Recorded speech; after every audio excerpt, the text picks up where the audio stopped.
রাতে খাওয়া দাওয়া করতে বসে গিয়েছি, এখন হইতে পারে 11টা, আর মাকে আর ছেলেকে পুরো 10টায় দিয়ে দিয়েছিলাম। 10টা 10-15 এরম নাগাদ। বল কেমন হচ্ছে রে আলুর তরকারিটা?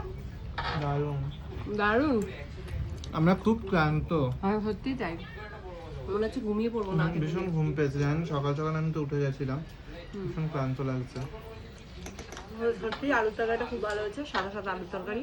আমি একটু কাশ্মীরি লঙ্কার গুঁড়ো দিয়েছিলাম। রূপাকারটাও বেড়ে দিয়েছি, এখনো বসতে পারিনি যেহেতু ভিডিও করছে। এই তো আমি বসে যাচ্ছি, বসে যাও। বসে গেছি। আর লুচিগুলোও কিন্তু দারুণ হয়েছে, দারুণ। ময়দাটা আমি মেখেছি তো, মেখেছো কিন্তু ময়দা দিচ্ছি আজকে, মানে আটা ময়দা আমাদের সব মানে মিক্সিং থাকে।